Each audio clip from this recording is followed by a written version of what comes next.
আমার ফোন দিছে তোর বউর তো মাইরা আছে ডাকাত ঢুকছে বাড়ি, তো আমি ধরে আসলাম, আসা দিয়ে ফেরা রয়েছে, পরে ধরাধরি করে নিয়ে গেছে, ওইখান থেকে মৃত ঘোষণা দিচ্ছে। প্লানসি পড়তেছে এই অবস্থায় বলে চোট ঢুকছে।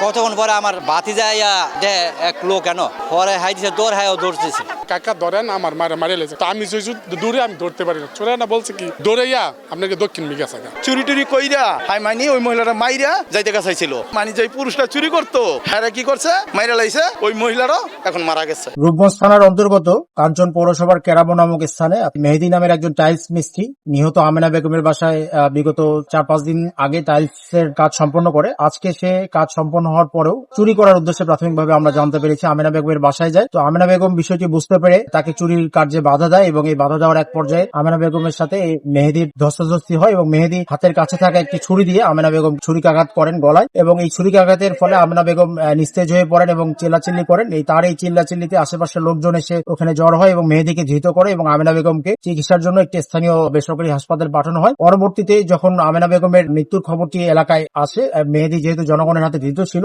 জনগণ উত্তেজিত হয়ে গণপিটুনিতে ঘটনাস্থলেই মেরে ফেলে বলে আমরা প্রাথমিকভাবে জানতে পেরেছি। আমরা দুইটি লাশই পরবর্তীতে পুলিশ যে উদ্ধার করতে সক্ষম হয়েছি। লাশ দুইটি পোস্টমর্টমের জন্য সুরতহাল করা ইতিমধ্যে সম্পন্ন হয়েছে এবং লাশ দুটি পোস্টমর্টমের জন্য আমরা পাঠিয়ে দিচ্ছি। এই ব্যাপারে আইনগত ব্যবস্থা প্রক্রিয়াধীন আছে।